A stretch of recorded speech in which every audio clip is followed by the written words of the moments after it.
còn rất nhiều video chưa đăng lên Facebook. Các bạn cài app Feedy để xem thêm nhé!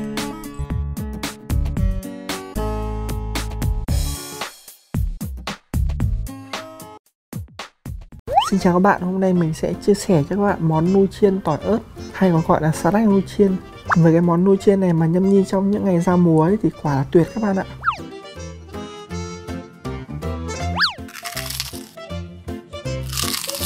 Nguyên liệu đây thì mình sử dụng phần tỏi và phần ớt là chủ yếu nhé. Các bạn băm thật nhỏ phần tỏi và ớt ra.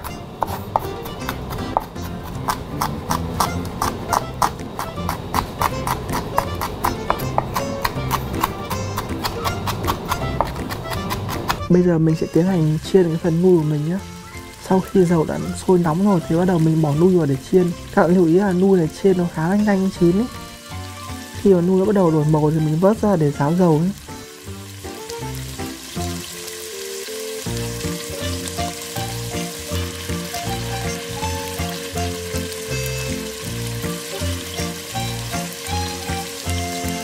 Bây giờ mình sẽ tiến hành làm cái phần sốt. Mình phi thơm 20g tỏi băm, 10g ớt băm vào. Các bạn phi thơm đến khi mà tỏi băm và ớt băm nó vàng thơm lại.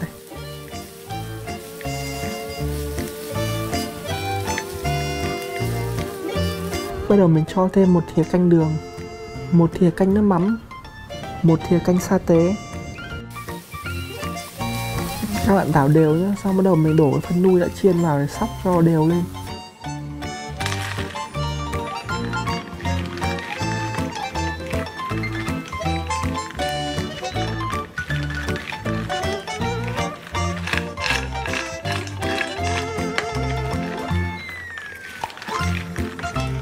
Khi mà cái phần nuôi chiên ấy đã bám đều các gia vị tỏi ớt rồi thì bắt đầu mình bắc ra nhé.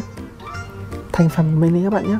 Chỉ với những cái nguyên liệu gia vị cơ bản ở trong nhà bếp ấy thì mình đã có thể làm được cái món bim bim vô cùng hấp dẫn và ngon mắt này.